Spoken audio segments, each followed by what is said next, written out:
कई चीज़ें स्पष्ट हो गई जो कर्मचारियों के लिए बहुत ज़रूरी थी। 26 दिन काम, 4 दिन छुट्टी, एक बात तय हुई। पहले छुट्टी का कोई सिस्टम ही नहीं था, शोषण पर शोषण। भविष्य निधि का पैसा कर्मचारी के खाते में जाएगा, उसकी एजेंसी के खाते में नहीं जाएगा, कि बाद में एजेंसी का पैसा नहीं देती थी। ये बड़ी चीज है। तनख्वाह 1 तारीख से 5 तारीख के बीच में। ये कुछ ऐसे उपबंध सरकार ने किए हैं जो बेहद जरूरी थे। इनके बिना किसी से काम लिया जाए तो ये शोषण के अलावा कुछ नहीं है, जान लीजिए। मेहमानों साहब का परिचय कराते हैं। राघवेंद्र सिंह हैं, भारतीय जनता पार्टी के प्रवक्ता, राघवेंद्र जी का स्वागत है। अशोक यादव जी हैं, समाजवादी पार्टी के प्रवक्ता, अशोक जी का स्वागत है। दीपक वाजपेयी हैं, उत्तर प्रदेश आउटसोर्सिंग एवं संविदा कर्मचारी संघ के, दीपक वाजपेयी का स्वागत है। हरिकिशोर तिवारी जी हैं, अध्यक्ष हैं राज्य कर्मचारी संयुक्त परिषद, तिवारी जी का बहुत बहुत स्वागत। दीपक वाजपेयी जी, आपसे बात शुरू करूंगा, फिर तिवारी जी के पास जाऊंगा, फिर राजनीतिक लोगों से टिप्पणी लूंगा। जो सरकार ने फैसला किया, आप लोगों की नजर में वो फैसला कैसा है? सरकार ने जो फैसला किया है बहुत ही अच्छा है, लेकिन जो इसमें निगम बनने से पहले जो प्रारूप आया, जब माननीय योगी जी ने घोषणा की थी, उसका प्रारूप कुछ अलग था, और जो इस समय माननीय मंत्री जी ने प्रारूप दिया है उसका अलग है। जैसे कि जो सैलरी थी पहले निगम के थ्रू थी, अब जो सैलरी है वो ठेकेदार ही देगा। सबसे बड़ा शोषण यहीं पे होगा। अभी जब 2 लोग हैं, विभाग और ठेकेदार, तब इतना शोषण है, और जब निगम बन जाएगा तो क्या शोषण रुकेगा? ये तो जमीनी स्तर पे ये जब आएगा तब पता चलेगा। और रही बात, अभी बहुत सारे कर्मचारी झांसी के हुए या अदर डिस्ट्रिक्ट के हुए 4,000 रुपए या 5,000 या 6,000 रुपए में कार्य कर रहे हैं जी। तो बहुत ही दुखित है कि बताइए, एक आउटसोर्सिंग कर्मचारी 6,000 रुपए में कैसे गुजारा कर सकता है। और जो निगम में पहले पेंशन की थी, अब पेंशन भी नहीं है उसमें। नहीं, बहुत ही ज्यादा चेंजिंग इसमें आ गई। एक मिनट रुकना होगा। पेंशन का कभी नहीं था। किसने आपको बताया था पेंशन है? किसने कहा था आपसे? नहीं, एक अरे यार, नहीं रुकिए, अरे आपके पास कुछ भी आ सकता है व्हाट्सएप पर बाबू। जी आपके पास तो व्हाट्सएप पर ये भी आ सकता है कि कुछ भी आ सकता है। व्हाट्सएप तो सबके लिए छूट है। कभी ऐसी बात नहीं आई, नहीं, इसलिए गलत बयानी नहीं होनी चाहिए। मैंने 4 चीजें गिनाई। 1 से 5 तारीख के बीच में तनख्वाह मिलेगी। इससे पहले तनख्वाह कोई ठिकाना नहीं था। तनख्वाह मांगो तो निकाल के एजेंसी बाहर कर देती थी। ठीक, बिल्कुल। पीएफ का पैसा कर्मचारी के खाते में जाएगा, इससे पहले तो नहीं जा रहा था जी। इससे पहले तो लाइन लगा के एजेंसी के दरवाजे खड़े थे कि नहीं खड़े थे भैया? खड़े थे ना, कि भैया 4,000 में लगवा दो, कह रहे थे कि नहीं? 3,000 में लगवा दो, यही था ना भाई? यही था ना? जी बिल्कुल। अब 20,000 रुपया न्यूनतम और अधिकतम 40,000 सरकार ने तय किया। नहीं, आप सॉरी गलत, आप थोड़ा कह रहे हैं। 16,000 आपकी जानकारी गलत है। अरे रुक जाइए, उनने क्या बोला वो उनको मंत्री जी ने मंत्री जी ने कल कहा है। ठीक है, दीपक वाजपेयी, रुकिए, मंत्री जी ने क्या कहा वो मंत्री जी जाने, ठीक है ना? मेरे पास जानकारी है 20,000 रुपया न्यूनतम और 40,000 अधिकतम। समझ गए ना आप? नहीं, वो बात ठीक है, आप लिखित दिखा सकते हैं इस बात को। आप पेंशन का दिखा रहे थे नहीं ना भाई साहब? हम करें, आप मत मानो ना, क्या दिक्कत है यार? मत मानो। मैंने क्षमा मांगा उसके लिए। नहीं, आपको सब ठीक है। मैंने आपसे कहा मेरी जानकारी है, हमको अपना नंबर भेज देना, या जिसने तुमसे संपर्क किया होगा हमारी टीम से, वो बता, हम तुमको लिखित भिजवा देंगे, ठीक है ना? 20,000 रुपया न्यूनतम आएगा खाते में। अरे रुकिए भाई, इतने बड़े संविदा आउटसोर्स से जो भी भर्ती होगा उसके खाते में न्यूनतम 20,000 आएगा, अधिकतम 40,000 आएगा, अलग अलग योग्यता के अनुरूप। समझ गए ना? ठीक। इससे पहले 3,000, 4,000, 5,000 पर नौकरी कर रहे थे कि नहीं? और अभी भी कर रहे हैं ना? बिल्कुल फिर बिल्कुल बिल्कुल। इसलिए अब मैं कहता हूं चीजों को कभी सकारात्मक भी लिया करो। अब देखेंगे क्या होगा, कैसा होगा, क्या पता क्या होगा, ये भाव ठीक नहीं। नहीं तो फिर कर ही रहे हो 4,000 में नौकरी, क्या दिक्कत है? बिल्कुल बिल्कुल। अगर आपको समझ में नहीं आ रहा है और आपको लग रहा है कुछ नहीं है, तो 4,000 में ठीक है, नौकरी चली रही, क्या दिक्कत है? फिर क्यों आप लोग कहते थे कि नहीं कुछ तो व्यवस्था हो? जी। उसमें हम लोग भी लगते हैं, और जब चीज हो जाए तो आप गौतम बुद्ध हो जाते हो, अरे क्या करें, देखेंगे क्या होगा, बड़ा शोषण है। फिर अभी क्यों आउटसोर्स उत्तर प्रदेश में बंद क्यों नहीं कर दिया? नहीं कोई जाना चाहिए था? नहीं, इसलिए माननीय योगी जी ने भी नहीं बंद किया। इसलिए नहीं, माननीय योगी जी नहीं, लोगों को नहीं जाना चाहिए ना, मैं कह रहा हूं। फिर तो नहीं तो फिर माननीय योगी अगर 3,000 रुपए पर नौकरी दे रहे हैं, ठीक है, योगी जी दावा कैसे कर रहे हैं इतनी नौकरियां दे रहे हैं? ठीक है, ठीक है, देंगे तो इसी तरह से। ठीक है। तिवारी जी, अभी तक आउटसोर्स की स्थिति ये थी, बिल्कुल निरीह, बिना किसी सरकारी व्यवस्था के अधीन कवर हुए, बस एक भीड़ थी, उसको घुसा दिया कहीं, 1,000, 2,000, 3,000, 4,000, जो जब तक मिला बाद में निकाल बाहर कर दिया, भगा दिया। ना कोई नियम था, ना कोई कायदा था, ना कुछ था, और सारा माल बत्ता एजेंसी खा रही थी। जो एजेंसी चला रहे थे वो अरबपति हुए जा रहे थे, और लड़का 70 किलो वजन पे भरते हुआ और पता लगा 40 रह गया, चुस गया बिल्कुल। उत्तर प्रदेश में पहली बार मैं एक व्यवस्था देख रहा हूं कि एक व्यवस्था बन रही है इसको नियमों के अधीन लाने के लिए, इस बड़े गोरख धंधे को। तिवारी जी, बिल्कुल। इसमें देखिए भाई साहब, आपने भी कई बार इसके ऊपर डिबेट्स की, हम लोग बैठे भी आपके साथ में, और आपने काफी कहा भी, और हम लोगों की भी जब बैठक, चाहे सिंगल साहब रहे हो, मुकुल सिंगल साहब रहे हो, देवेश चतुर्वेदी रहे हो, हमारी मांग पत्र में भी रहा, और हम लोगों ने काफी सुझाव भी दिए। सभी सुझाव कभी माने जाते हैं, कभी नहीं माने जाते हैं, कुछ माने जाते हैं। यही हमेशा चला है, चाहे जितने बड़े आंदोलन हम लोग कर लें, एक बीच का रास्ता निकलता है। जो समस्याएं जमीन पर होती हैं उसको कितना निदान कर देगी सरकार, ये देखा जाता है। कर देगी तो बहुत बड़ी बात होती है। हालांकि हम आज जो ये आदेश हुआ है इसका पूरी तरह स्वागत करते हैं कि इन्होंने उन चीजों को जो प्रैक्टिकल थी, धरातल पे थी, जिनका नुकसान बहुत हो रहा था हमारे आउटसोर्सिंग कर्मियों को, उसको लगभग प्रयास किया इन्होंने कि ठीक हो, ये आएगा नहीं आएगा वो तो हम लोग देखेंगे, उस पर फिर लड़ाई होगी, और लड़ाई होकर उसको फिर से ठीक किया जाएगा। लेकिन एक आगे कदम बढ़ाकर इन्होंने काम किया। ईपीएफ की जब तक आप बात कर रहे हैं, ईपीएफ है, ईएसआई है, इसका कई बड़ी बड़ी कंपनियां थी, बड़े बड़े विभाग थे, वो लोग पैसा जमा नहीं कर रहे थे। कई बार लिखा पड़ी कि हम लोगों ने उस पर, और लेकिन वो नहीं करे तो नहीं करे। अब कम से कम ये टाइम से हो जाएगा, वेतन टाइम। हालांकि हम लोगों की मांग ये थी कि जो आउटसोर्सिंग की जो कंपनी है, उस कंपनी को उनका सीपी यानी कंट्रैक्टर प्रॉफिट दे दिया जाए, बाकी का पैसा सीधे हमारे खातों में डाल दिया जाए। ये हमारी मांग रही हमेशा, लेकिन वो किसी तरह से इन्होंने नहीं किया अभी। लेकिन अगर इसका रिजल्ट खराब आएगा तो हम लोग उसकी बात करेंगे इनसे। लेकिन इन्होंने टाइम को बांध दिया है कि भाई 5 तारीख तक हम आपको वेतन दे देंगे, वरना उनका 10% जो सीपी है उसको रोकेंगे, और सीपी को 10 तारीख के बाद हम सीपी को देंगे, उनको कंट्रैक्टर प्रॉफिट को देंगे। कहीं ना कहीं बांधने का प्रयास किया है इन्होंने। बस इसमें यह कि जैसे 2 चीजें हैं। अभी हमारी एक मांग ये भी रहती है कि जैसे 3 आउटसोर्सिंग, तो देखिए वो चीज है जो अंग्रेजों के जमाने में आउटसोर्सिंग नहीं थी। वहां अगर सरकारी विभाग है तो उसको माना जाता था राजकीय सेवा है, कहीं भी आउटसोर्सिंग नहीं थी। लेकिन हमारे यहाँ चूंकि बेरोजगारी बहुत आ गई बीच में, तो लोगों ने फायदा उठाना चाहा, और उसके तहत वो आउटसोर्सिंग उन पदों पर है जो नियमित नहीं है। जो नियमित पद है उन पर आउटसोर्सिंग नहीं है, लेकिन जो नियमित पद नहीं है उन पे आउटसोर्सिंग की, जैसे एनएचएम हो गया, या हमारे संग्रह अमीनों में हो गया, जो फसली लोग रखे जाते थे उनके लिए आउटसोर्सिंग शब्द इस्तेमाल होता था। जो सरकार की योजना आ गई, जैसे केंद्र सरकार की कोई योजना आ गई, ये आपका मनरेगा आ गई, इन चीजों में आउटसोर्सिंग की व्यवस्था की गई थी। कोई पता नहीं कब योजना बंद हो जाएगी, इसलिए नहीं रखेंगे। डीआरडीए था हमारा, लेकिन अब इसमें सबकी तरफ अगर बढ़ रहे हैं, कहीं ना कहीं अगर किसी की मंशा है तो उसका जरूर हम लोग विरोध करते रहेंगे, क्योंकि ये नहीं होना चाहिए। क्योंकि उसका कारण है, उससे सरकार का नुकसान हो रहा है, हमारा नुकसान नहीं हो रहा है।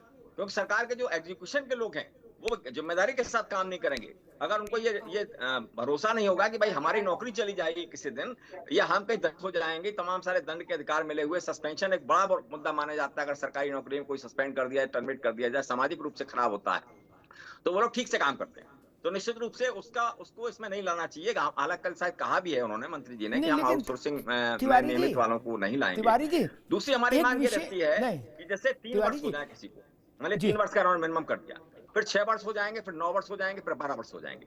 इनके अंक दिए जाएं हर एक को, 3 अंक, 5 अंक, जो भी सरकार निर्धारित कर दे। और उसके बाद जो सीधी भर्ती में उस पद के अगेंस्ट पद आ रहे हों, हर साल जो आएंगे सीधी भर्ती के पद, उनमें 50% पद हमारे रोके जाएं, और इनमें जो अच्छे मानक के लोग हों उनको उसमें डाला जाए, जिससे कि ये जो आउटसोर्सिंग के लोग हैं, ये भी मान लीजिए 10 साल बाद इनको निकाल के बाहर कर दिया जाए, तब ये क्या करेंगे? 10 साल तक सीखा इन्होंने बिजली के खंभे में चढ़ना, अब ये उतर के कहां जाएंगे निकालने के बाद?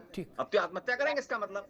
तो कहीं ना कहीं उनको विभागीय तौर पर ऐसी स्थिति ठीक है तिवारी जी, वो सरकारी तौर पर निजी सेवाओं की जगह जाके सरकारी नौकरी की तरह जाएं, और वहां से जाके सेवारत होंगे तो उनका भविष्य भी सुरक्षित रहेगा, बुढ़ापा भी होगा। ठीक है तिवारी जी, ठीक है, यहाँ भी करेंगे और वहां भी करेंगे, दोनों जगह करेंगे।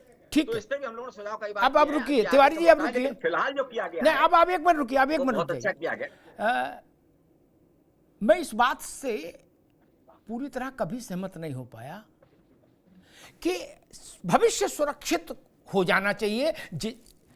भारत में सरकारी नौकरी का क्रेज क्यों बढ़ा? इसी लालच में तो बढ़ा कि हम फिर एक बार घुस गए फिर कोई दिक्कत नहीं, क्या फिर इटावा में रहें चाहे आजमगढ़ में नौकरी तो करेंगे, ठीक नहीं, यही ना? काम करें चाहे ना करें, अच्छा करें बुरा करें, कुछ करें, धरना प्रदर्शन कुछ रहेगा, ठीक। तिवारी जी, आप संविदा पर जा रहे हो, आउटसोर्सिंग में जा रहे हो, तो जो लोग नियमित भर्ती की परीक्षा पास करके आ रहे हैं उनके बराबर सुरक्षित कैसे हो सकते हैं? नहीं हो सकते ना। नहीं 10 साल नहीं, रुक जाओ भाई, रुक जाओ, नहीं हो सकते ना। अभी क्या था, बोले 200 लड़के भेज देना गुड्डू, क्या 200 लड़के झप से उतर आए? ठीक है, ऐसे आपको तो नौकरी नहीं मिल सकती थी, नहीं मिली होगी कि किसी ने कहोगे हरकिशोर आ जाना शाम को, हैं तुम्हें इंजीनियर बना देंगे, ऐसा तो नहीं हुआ ना। कोई व्यवस्था रही होगी, ठीक ना। शिक्षा मित्रों का क्या हुआ? पीड़ादायक है, लेकिन क्या हुआ था? रुकिए भाई, रुकिए एक मिनट रुकिए। पीड़ादायक था, लेकिन हुआ क्या? ग्राम प्रधान ने पान की गिलोरी मुंह में दबाई और गुड्डू पप्पू छोटू को शिक्षा मित्र बना दिया, ये हुआ था ना तिवारी जी? हाँ, ठीक है। नहीं टिके ना, फिर सुप्रीम कोर्ट में मसला गया। तो ये समस्या समझनी होगी और इसको स्वीकार करना होगा।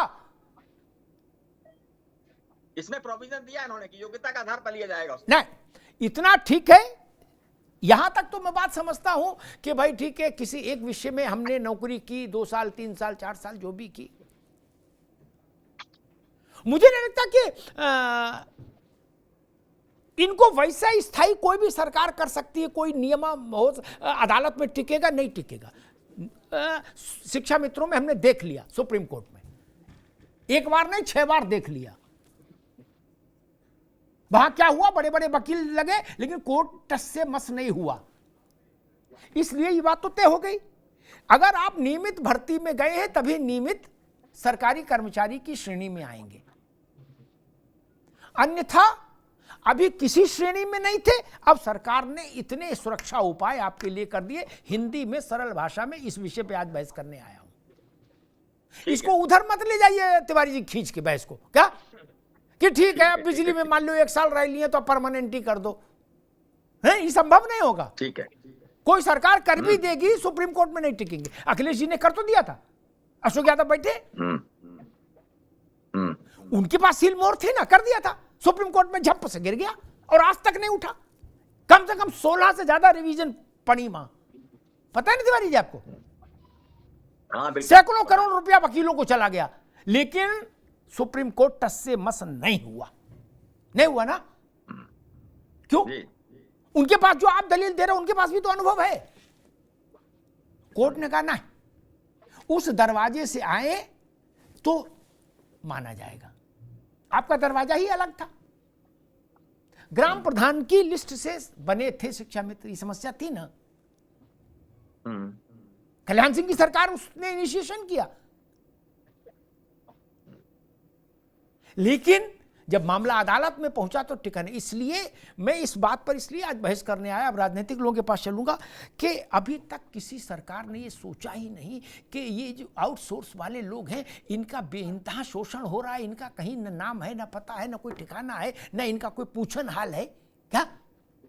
और पता नहीं दीपक वाजपेयी के पास कहां से जानकारी कैसी आई है। अब ये अब आउटसोर्सिंग पर जो लगेंगे वो गुड्डू पप्पू की लिस्ट से नहीं आएंगे, उनका भी एक इम्तिहान होगा, ये भी जान लीजिए। बिल्कुल ऐसा नहीं होगा कि गुड्डू भैया ने भेजा 200 लड़कों को, है ना, ना गुड्डू भैया नहीं चलेंगे, उनका भी एक इम्तिहान होगा। कम से कम कागज पत्तर में तो आए भैया, 4 दिन छुट्टी तो तय हुई, वरना एजेंसी वाला तो 30 दिन में 32 दिन काम करा रहा था, नहीं करा रहा था, और नहीं करना है तो वो कहता था बाहर जाओ। बिल्कुल सही कहा। अगर गलत कहूं तो हमको जमीन की जानकारी रहती है भाई। मेरे पास आप भी लोग आते थे कि भैया आप कुछ करो, आप कुछ करो, सरकार से कहो, सरकार पर दबाव डालो। अब जब चीज हो तो आप लोग विचित्र 7वें आसमान पर पहुंच जाते हो। बोला ना ये तो ठीक है, लेकिन ये एक रसमलाई वगैरह का इसमें प्रावधान नहीं किया ना भाई साहब ना।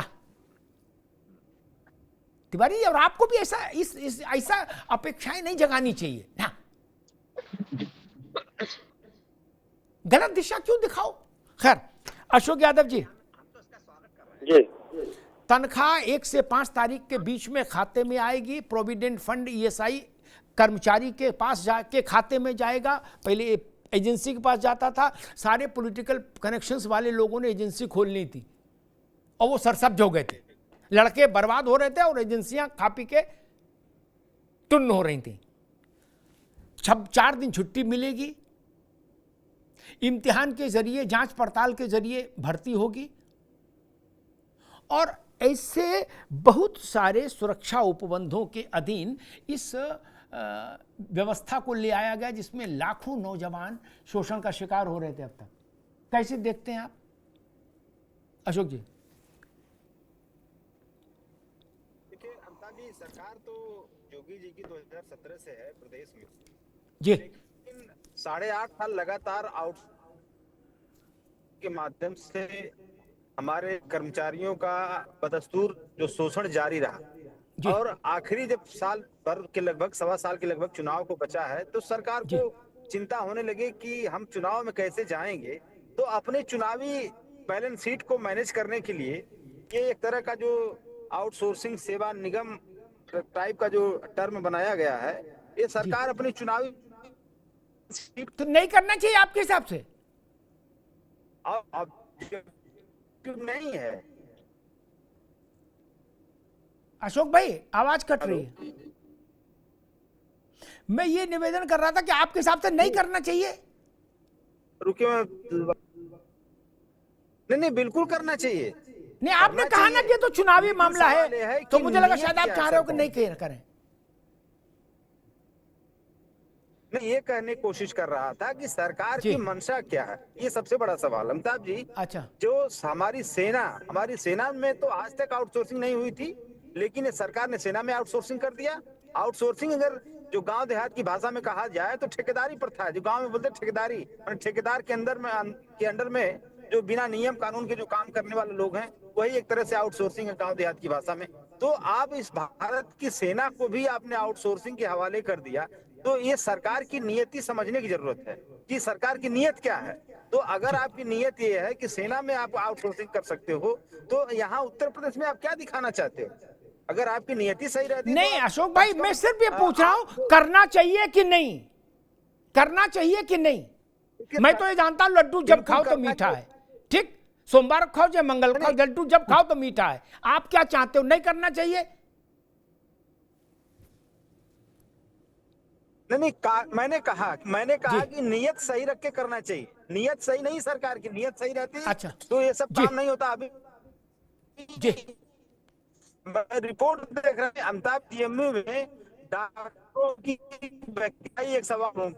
30 वैकेंसीज हुई और बाकी 78 छोड़ दिया गया।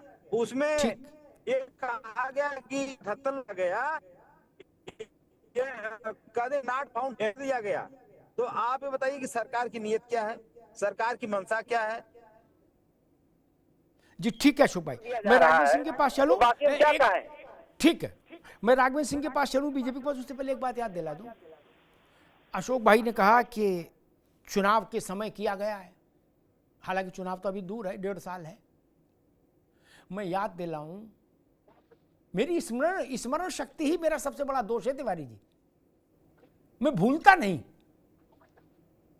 यही मेरी सबसे बड़ी खराब आदत है।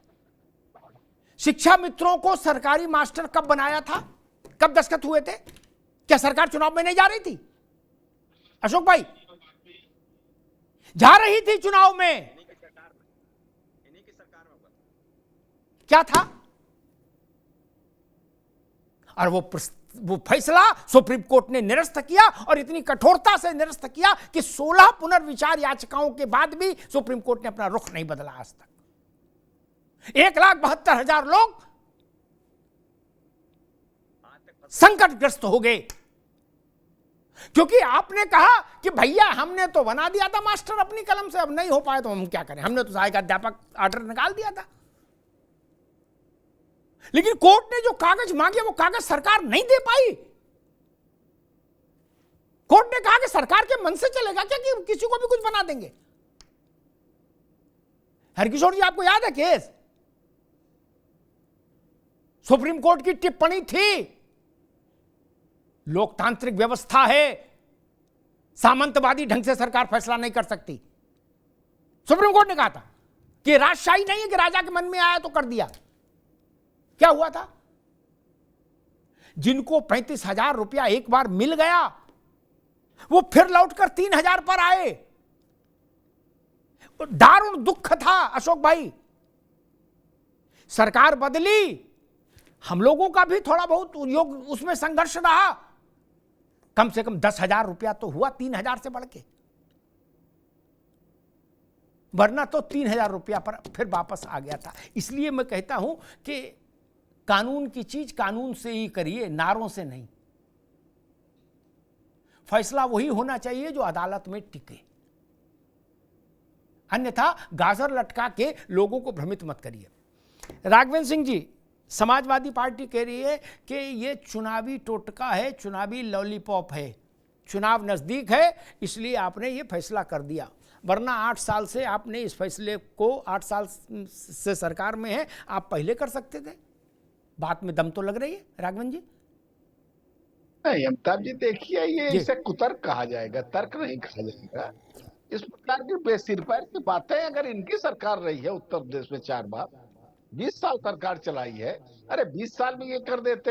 हम तो चलिए दूसरे टर्म में हम लोग 1 साल 1.5 साल, अभी 1.5 साल के ऊपर उत्तर प्रदेश चुनाव में है, अभी चुनाव की बेला नहीं आई हुई है। ये अगर समाजवादी पार्टी के हमारे मित्र सोच रहे हैं चुनाव अभी कल परसों में है, इसका लाभ मिल जाएगा तो ये उचित है।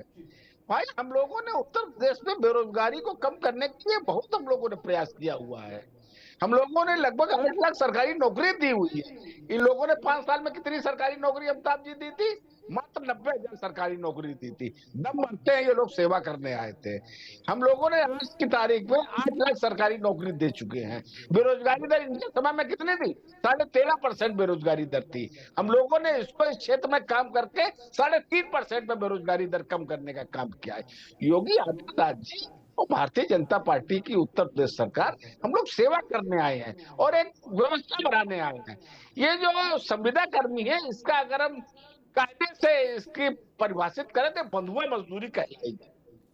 इसको हम आउटसोर्स भी कह सकते हैं, लेकिन इसको बंधुआ मजदूरी कहलाएंगे। इनके विचारों को महीने पर भी नौकरी नहीं लगती थी अमिताभ जी।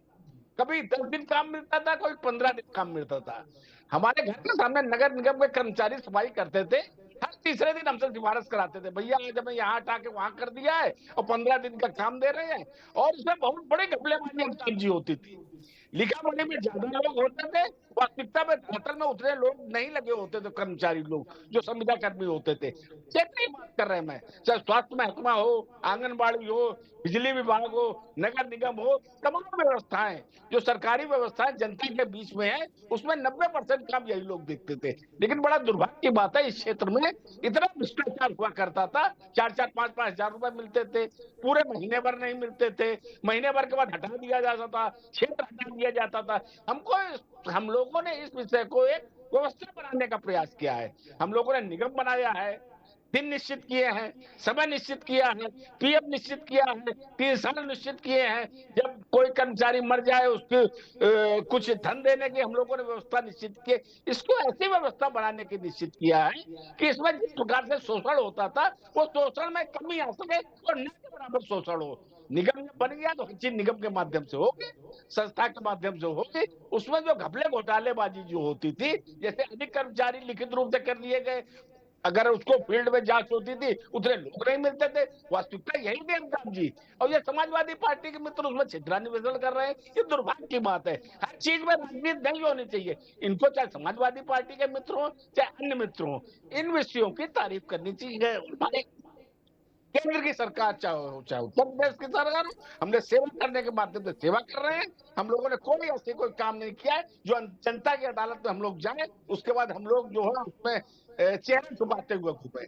इसी क्षेत्र में हम लोगों ने आउटसोर्स के क्षेत्र में भी काम किया है और निश्चित रूप से इसके परिणाम सुखद आएंगे। ठीक, दीपक वाजपेयी जी, 3 साल तक जो भर्ती होगा आउटसोर्सिंग में के जरिए, वो 3 साल तक उसकी नौकरी रहेगी गारंटीड। ठीक है। अभी तक कुछ लिखा पढ़ी नहीं थी। गुड्डू भैया के रहमो करम पर आप निर्भर थे। गुड्डू भैया के मन की मौज है, 20 दिन बाद भगा दिया तो भी कहीं नहीं जा सकते रोने, ठीक है, और 10 दिन बाद भगा दिया तो भी, और 1 महीना नौकरी करा ली तो भी। ईएफ पीएफ कुछ था नहीं, ठंडन गोपाल। जी। अब जो सारी चीजें कलम बंद हो गई, एक कानून के तहत आ जाएंगी, ठीक जी, कैसे लागू नहीं होंगे? अभी जितनी सरकारी कर्मचारियों या जो भी लोग सरकार में काम कर रहे हैं उन सबकी सेवा शर्तें कानून के द्वारा ही बनाई गई, कानून द्वारा ही संरक्षित है। वैसे ही कानून के द्वारा संरक्षित हो जाएंगी आउटसोर्सिंग की शर्तें। ये तो मेरे हिसाब से बड़ा बड़ा कदम है। अन्यथा झांसी में कुछ था, ललितपुर में कुछ था, बांदा में कुछ मिल रहा था, पडरौना में कुछ था और फर्रुखाबाद में कुछ हो रहा था। बिल्कुल सही, बिल्कुल लूट मची थी। बिल्कुल सही। आल्टो से एजेंसी शुरू करता था आदमी, साल भर में मर्सिडीज ले आता था। बिल्कुल सही। और सारी राजनीतिक दलों के लोगों ने अपने अपने चेले चिंटुओं को आउटसोर्स की एजेंसियां खुलवा दी थी। गलत कह रहा हूं क्या? बिल्कुल सही कह रहे हैं आप। सरकारी कर्मचारियों से मिलके, अधिकारियों से मिलके, किशोर जी आप भी सुनिए, सरकारी दफ्तरों में साठ गांठ करके धंधा चल रहा था। ठीक बता रहे हैं राघवेंद्र भाई। कागज पर 50 दिखाए, 25 भेजे और 25 में 12.5 बांट लिया। जी, दीपक वाजपेयी यही हो रहा था ना? बिल्कुल बिल्कुल सही कहा। लेकिन जैसे कि जब निगम बन जाएगा और कोई शोषण होता है तो हम लोग कंप्लेन कहाँ करेंगे जाकर? निगम में करेंगे, निगम में करेंगे, निगम में करेंगे, निगम में करेंगे। हाँ। निगम कौन जाएगा?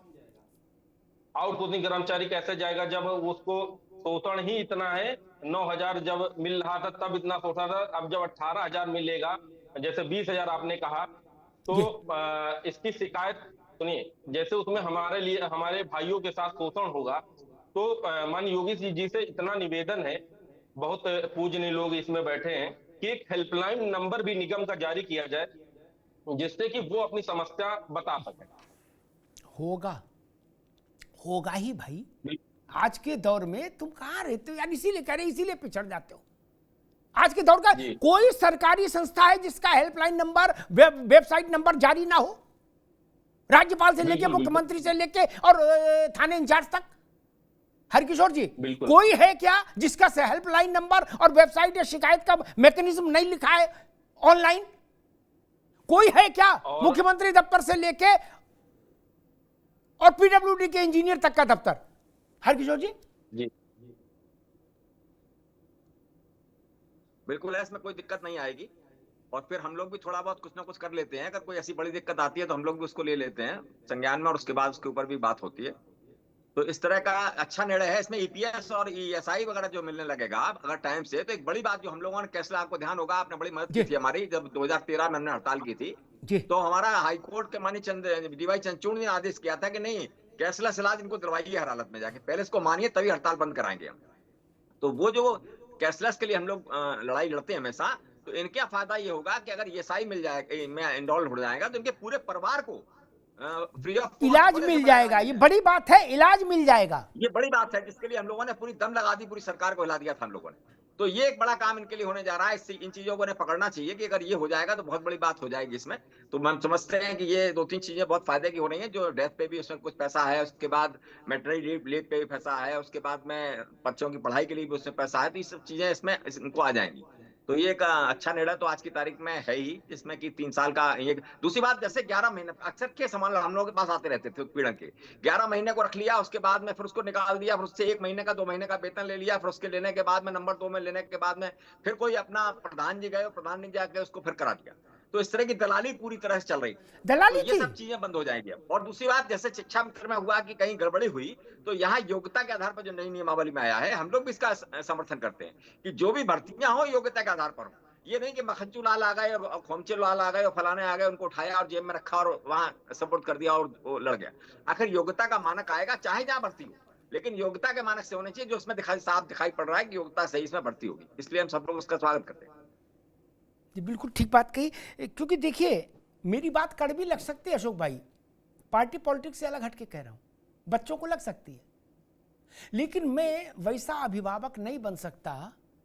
मैंने उत्तर प्रदेश में, देश में तमाम अलग अलग बेरोजगारी की समस्याओं से अलग अलग ढंग से मैं एक सहयोगी के तौर पर लड़ा हूं, लेकिन मैं मुझसे कोई ये कहे छात्र आके, अभिषेक दीपक वाजपेयी कहे आके ना भैया ऐसा इस बात की पैरोकारी करो कि बिना कुछ आए जाए नौकरी लग जाए, मैं नहीं कर सकता ना, सॉरी। मैं लगवा भी दूं तो आप टिकेंगे नहीं, अदालत में चले जाएगा दूसरा आदमी।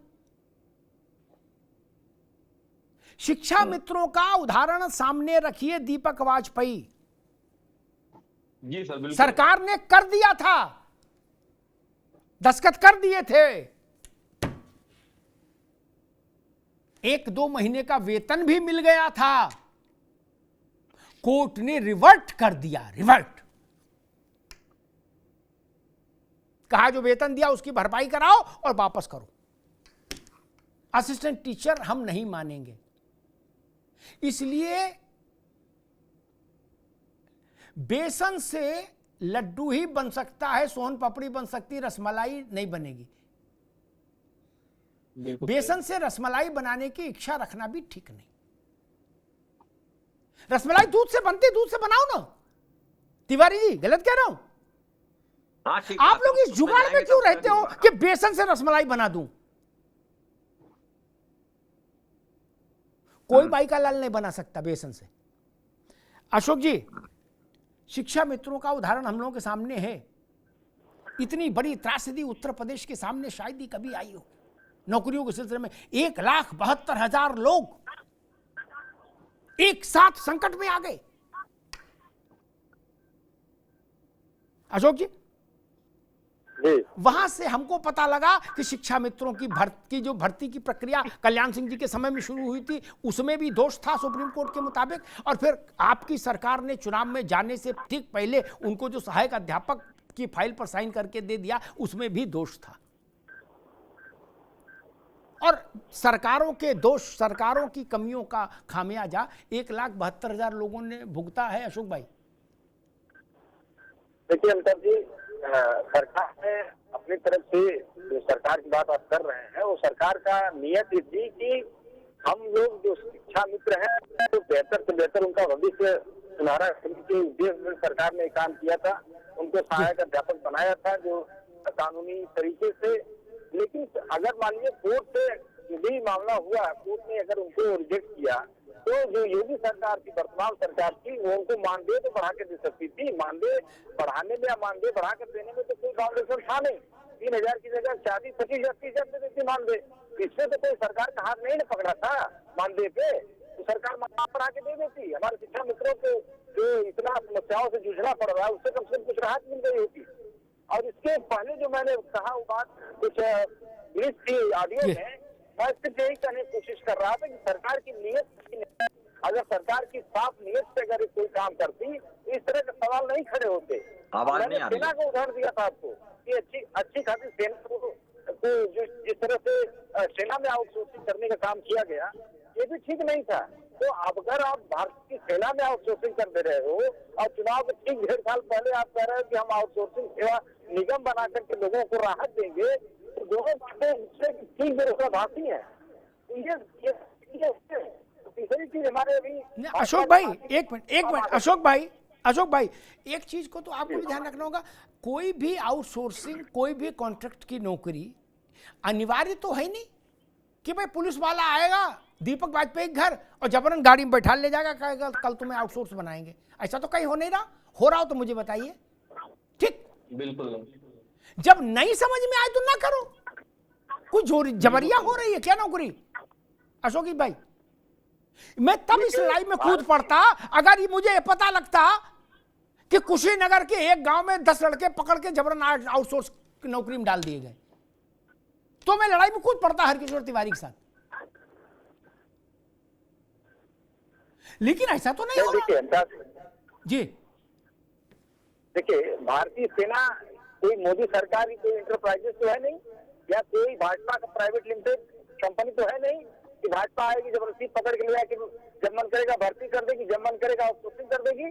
भारतीय सेना तो भारत देश की सेना है और देश के जो फाइनेंस से चलती है, देश के जो संसाधनों से चलती है। भाई वो कौन सा यहाँ पे तर्क है कि कोई जबरदस्ती पकड़ के नहीं बुला रहा है? हमारी सेना है और सेना में जब से देश आजाद हुआ, जब से सेना बनी तब से इस तरह का शोषण कभी नहीं हुआ। ठीक अशोक जी, अभी रुकना होगा। अशोक यादव जी एक चीज उत्साह में भूल गए कि ये भाजपा की प्राइवेट लिमिटेड नहीं है, वहां तक बात ठीक है, लेकिन भारत जिसको सरकार चलाने के लिए चुनता है उसके फैसले की जद में सेना भी आती है। ठीक, चुंगी भी आती है और सेना भी आती है, ये बात अच्छे से समझ लो। पुलिस भी आती, मास्टर भी आते, लेखपाल भी आते, चपरासी भी आते, चीफ सेक्रेटरी भी आते हैं। अशोक जी, जिसको जनादेश देती है भारत की महान जनता उसके अधीन सब आते हैं, ये कहना ठीक नहीं। कल आप उत्तर प्रदेश में सरकार में आ जाओ और कोई ये बोले कि पुलिस कोई इनके बाप की है, ये फैसला करेंगे पुलिस पर, ये नहीं करेंगे तो कौन करेगा? कौन करेगा? प्रदेश चलाने की, देश चलाने की जिसको जिम्मेदारी दी गई फैसला तो वही करेगा मित्र। इसमें बुरा मानने की बात, हमको अच्छी ना लगे फिर भी बुरा मानने की बात तो नहीं है। तिवारी जी गलत तो नहीं कह रहा? हाँ ठीक बात है। दुनिया में कहीं ऐसा होता है कि जिनको सरकार चलाने की जिम्मेदारी नहीं मिली वो सेना फैसला करेंगे और जिसको सरकार चलाने की जिम्मेदारी मिली बोले वो मूंगफली खाएगा बैठ के धूप में? ऐसा तो नहीं होगा ना। नियम कौन बनाएगा? संसद में जिसका बहुमत होगा उसका प्रस्ताव पास हो जाएगा। इतनी सरल बात क्यों नहीं समझ में आती हमारे लोगों के? और आप लोग तो अशोक जी सरकार चला चुके हो उत्तर प्रदेश में। क्या जब आपकी सरकार थी तो राघवेंद्र सिंह फैसला करने के सक्षम अधिकारी थे? नहीं। या कुछ फाइलों पे ये भी दस्तखत कर देते थे कि हम भी विपक्षी दल हैं? ऐसा तो नहीं ना। ये अपेक्षा नहीं रखनी चाहिए, अगले चुनाव की तैयारी करनी चाहिए। इस नाराजगी से क्या हासिल कि भाई ये सेना इनके फैसले की सेना पर भी करेंगे। कल को कोई तनाव की स्थिति बन जाए, ऑपरेशन सिंदूर हुआ तो फैसला सरकार ने किया ना, या भारतीय कम्युनिस्ट पार्टी फैसला करेगी, ये फॉरवर्ड ब्लॉक फैसला करेगा, ये राजभर की पार्टी फैसला करेगी कि ऑपरेशन सिंदूर होना कि नहीं होना है, ये संजय निषाद की पार्टी करेगी? नहीं ना। ये व्यवस्था तो नेहरू जी के समय से आज तक बनी है भाई, इसका उल्लंघन क्यों करना चाहते हो? खैर राघवेंद्र जी, समाजवादी पार्टी कह रही है कि आप आउटसोर्सिंग का वातावरण बना रहे हैं और परमानेंट स्थायी नौकरियों का रास्ता नहीं खोल रहे हैं, जो मूल बात मुझे समझ में आई। उसमें अशोक जी ने सेना से लेके और नीचे तक बात की। देखिए अमिताभ जी, मैंने शुरुआत में ही अपनी बात कही थी, हम लोगों ने परमानेंट नौकरी भी बेहतर तरीके से दी जी है, हम लोग आउटसोर्सिंग बेहतर तरीके से दे रहे हैं, हम लोगों ने कानून व्यवस्था सही तरीके से की है, हम लोग उत्तर प्रदेश का विकास बहुत बेहतर तरीके से कर रहे हैं। हम लोग जो है व्यवस्था के समर्थक हैं, और ये क्षमा करिएगा, ये लोग अव्यवस्था के समर्थक हैं, क्योंकि व्यवस्था में इनको खाने पीने की रास्ता मिल जाता है। मैं उदाहरण देना चाहता हूँ लखनऊ आगरा एक्सप्रेस वे का। लखनऊ आगरा एक्सप्रेस वे बना, आधा अधूरा बना इस सरकार में, और 1 साल के अंदर 2 बार सर्किल रेट बढ़ाया गया, ऊसर बंजरों का भुगतान कर दिया गया। अगर हमारी सरकार होती तो ऐसा नहीं होने वाला था। उसके बाद 11 एक्सप्रेस वे हम लोगों ने बनाए, कहीं कोई इस प्रकार की घपले घोटाले की शिकायत नहीं आई। चाहे केंद्र की सरकार है चाहे उत्तर प्रदेश की सरकार, हम लोग व्यवस्था के समर्थक हमेशा रहे हैं। अरे भाई 100 बात की एक बात, जब हम ये व्यवस्था बना रहे हैं किसी को लेकर के, तो इसमें इनके पेट में दर्द क्यों होता है? अगर ये लोग इसको लागू करना चाहते थे अपनी सरकार में कर लेते, तो इनको कहने की बात होती मैंने फलाने क्षेत्र में ऐसा किया था, ढिकाने क्षेत्र में ऐसा किया था। उत्तर प्रदेश में योगी सरकार ऐसा नहीं कर रही है, अपने सरकार में तो पूरे घपले घोटाले किए, उत्तर प्रदेश में दंगा कराए, विकास के नाम पर भाई भतीजावाद किया, पीसीएस भर्ती घोटाला तमाम चीजें ऐसी है मेरे पास जो कहने के लिए समय नहीं है। भाई देखिए, जहां चाह वहां रहे। योगी आदित्यनाथ जी ने हर क्षेत्र में काम करने का प्रयास किया है, इस क्षेत्र में भी ये काम कर रहे हैं, और निश्चित रूप से इसके बेहतर परिणाम आएंगे। हम लोग इस क्षेत्र में आरक्षण की व्यवस्था कर रहे हैं, इससे पहले इस क्षेत्र में आरक्षण की व्यवस्था ही नहीं थी। हम लोग ईपीएफ दे रहे हैं, ईएसआई दे रहे हैं, 3 वर्ष का इसका बना हुआ कार्यकाल है, महीने में बना हुआ कार्यकाल है, महीने में कितने काम कर रहा है वो है, तनख्वाह निश्चित है। तो जब कोई एक चीज को कलमबंद हम कर देते हैं, व्यवस्था बनाने का काम करते हैं, तो निश्चित रूप से वो समाज के लिए शुभ होती है, और उस सेक्टर के लिए, उस महिलाओं के लिए भी शुभ होती है कि जिस प्रकार से अगर हम व्यवस्था रखते हैं तो उसमें निश्चित रूप से घपला घोटाले की भेंट वो चीज चढ़ती ही नहीं है। उत्तर प्रदेश में योगी आदित्यनाथ जी की, अमिताभ जी सरकार है। हम लोग ईमानदारी से काम करना, सबका साथ सबका विकास सबके विश्वास को नारे को लेकर के काम करते हैं, तभी हम लोगों की बढ़ चढ़कर उत्तर प्रदेश से केंद्रीय सरकारें बन रही है। और ये लोग इस प्रकार की जो नाच ना हुए आंगन टेढ़ा, अपनी सरकार में बेवजह के काम करते रहे हैं, अराजकता फैलाते रहे हैं, गुंडागर्दी करते रहे हैं, किसी क्षेत्र में कोई व्यवस्था बनाने का काम नहीं किया। आज जो हम लोग व्यवस्था बनाने का काम कर रहे हैं, उसमें प्रशिक्षण खड़ा करने का काम कर रहे हैं, जो दुर्भाग्य की बात है। ठीक, एक बड़ी चीज जो अखरती थी कमी, ये सच है, मुझसे ज्यादा कर्मचारियों के विषय को हरिकिशोर जी जानते हैं। ये सच है, कोई सरकार आ जाए, किसी पार्टी की सरकार आ जाए, स्थायी नौकरियां भारत की आबादी के अनुरूप संभव ही नहीं। हरिकिशोर जी, नहीं है ना संभव? चाहे ब्रह्मा उतर आए, जोर से बोलो, नहीं है ना संभव? नहीं, संभव नहीं। हमारी इच्छा है 5 लाख लड़का पीडब्ल्यूडी में कल भर्ती हो जाए, क्या संभव है? नहीं हो सकता। 20 लाख लड़का मास्टर हो जाए कल, संभव है? नहीं ना, नहीं संभव है। तब हमको चुनना होगा वाजपेयी, तब हमको चुनना होगा ठंडे दिमाग से, 100 स्थायी नौकरियों की प्रतीक्षा में बूढ़े हो जाएं हम, या 10,000 आउटसोर्सिंग की नौकरियों में कुछ तो चले। बिल्कुल। राजधानी एक्सप्रेस ना सही, ई रिक्शा में तो हो कम से कम बाबू, और तैयारी करते रहें। तैयारी करिए, आईएएस की तैयारी करिए, कोई रोक रहा है? हुए हैं, बहुत सारे लोग हुए हैं, कोई रोक नहीं रहा। और एक बड़ी बात जिसकी ओर अशोक जी का ध्यान जाना चाहिए था, नहीं गया, वो पीडीए की पार्टी है, कहते भाई वो उनकी व्याख्या है। एक बड़ी कमी थी, उत्तर प्रदेश नहीं, पूरे देश की सारी सरकारें हर पार्टी की आउटसोर्सिंग और कॉन्ट्रैक्ट पर है, मेजॉरिटी अब उन्हीं की है पूरे देश में। ममता जी की सरकार हो और चाहे सिद्धिरमैया की सरकार हो, इसलिए इसमें खेल ना खेलो पार्टी का। एक सवाल मेरा था, नहीं अभी रुक जाइए, आप सवाल नहीं, मूल विषय नौकरियां स्थायी कम हैं, उनमें आरक्षण है, लेकिन आउटसोर्स और संविदा बड़ी संख्या में थे, लेकिन उसमें हमारे आरक्षण का व्यवस्था पालन नहीं था, आरक्षण का उपबंध नहीं था। इसकी मांग क्यों नहीं उठाई कभी किसी ने? क्यों नहीं उठाई? पिछड़े और दलितों के लिए आरक्षण हो, इसमें ये क्यों नहीं मांग उठाई? इसके लिए आंदोलन किया क्या? नहीं। मैं इस बात के लिए संतुष्ट हूं कि इस नई व्यवस्था में आरक्षण को अनिवार्य किया गया है। कोई भी आउटसोर्सिंग भर्ती विदाउट रिजर्वेशन को फॉलो किए नहीं होगी उत्तर प्रदेश में। कम से कम इसके लिए तो अशोक जी को ताली बजानी चाहिए थे, इसके लिए ताली बजानी चाहिए थी। क्या दलितों और पिछड़ों का हक नहीं मारा? हाँ, वहां उनको दिक्कत नहीं हो रही थी? और संविधान ने जब व्यवस्था की तो लागू क्यों नहीं हो? ये बड़ा कदम है। प्राइवेट सेक्टर में आरक्षण से पहले का ये एक कदम है जो मुझे समझ में आ रहा है। ये छोटी बात है क्या? एजेंसी कंपेल की जाएगी कि आपकी लिस्ट में आरक्षण का पालन दिखना चाहिए। इसकी ओर किसी ध्यान ही नहीं गया। बोले ईमेल कौन सा होगा पहले ये बताओ। और ईमेल नहीं, ये देखो। अन्यथा आरक्षित वर्ग के साथ अन्याय हो रहा था कि नहीं हो रहा था? पिछड़े, दलित, वंचित और गरीब भी। अब तो गरीबों को भी 10% आरक्षण है। विकलांग भी, सैनिक परिवारों के लोग, सब लोगों को आरक्षण मिलेगा कि नहीं मिलेगा?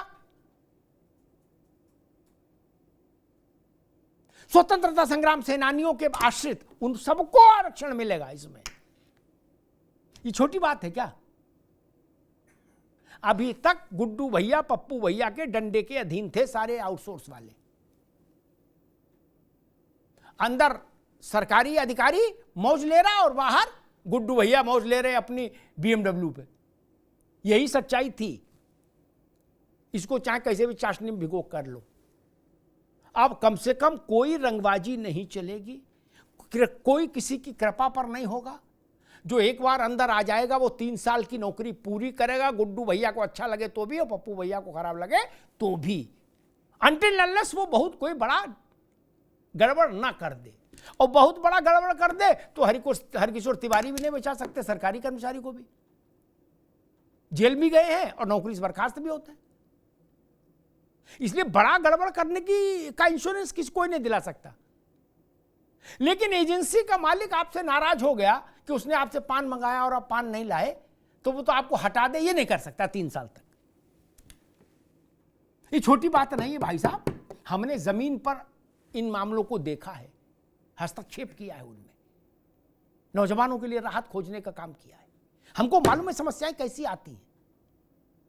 इसलिए इस सबको एक सरकारी नियमावली के अधीन इसको लाना ही चाहिए था।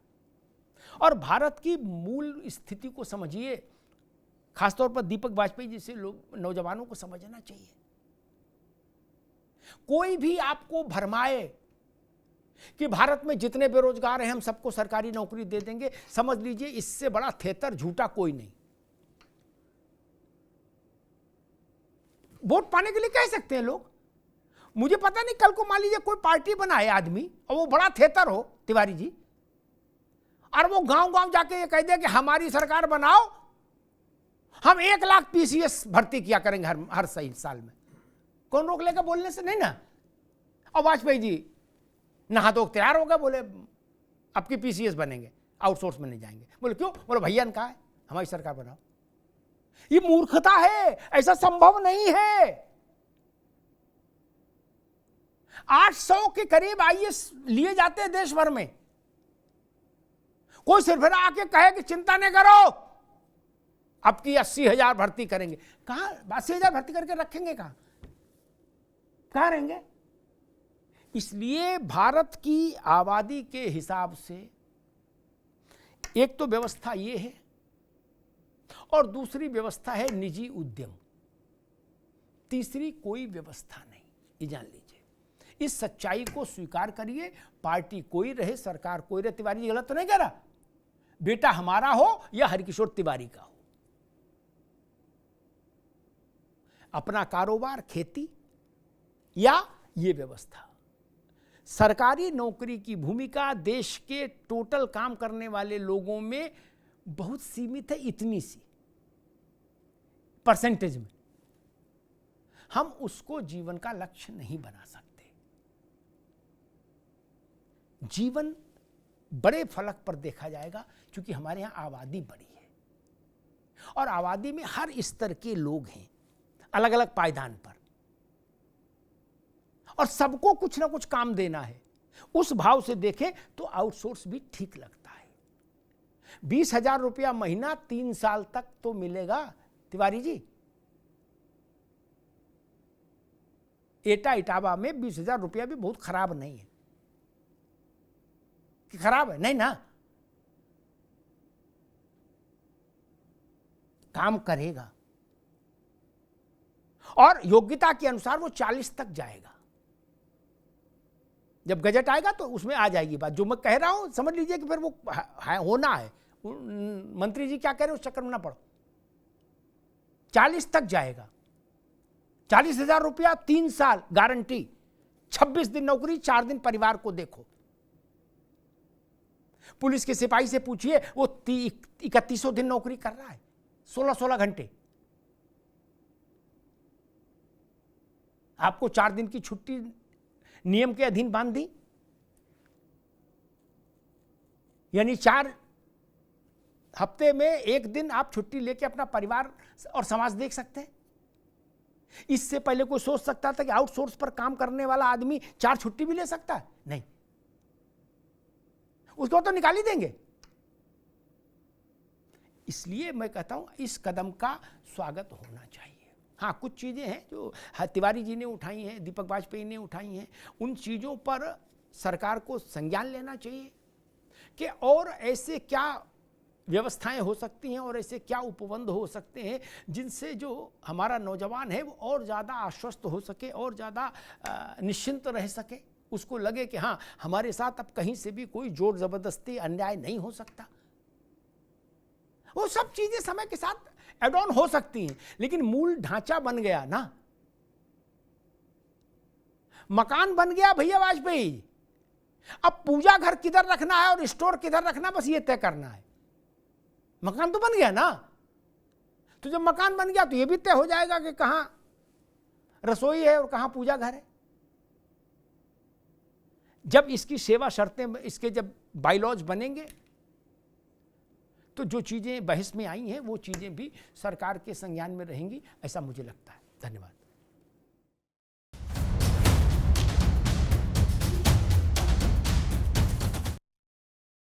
अब उत्तर चाहिए ब्रॉट टू यू बाय आरप्योर का हल्दी मसाला, मिर्च धनिया करे कमाल, सबका राजा आरप्योर मसाला।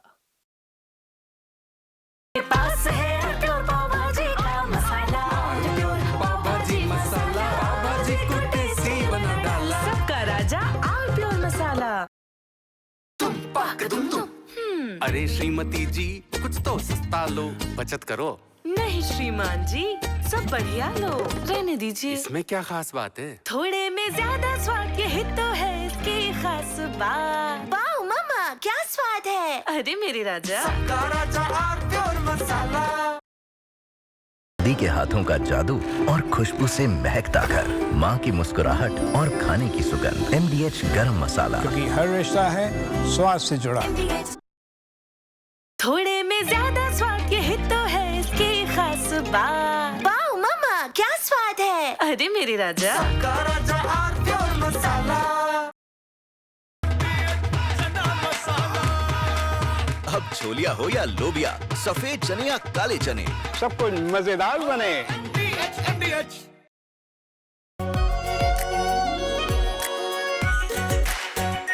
आरप्योर shahi paneer masala, delicious, healthy, everyday.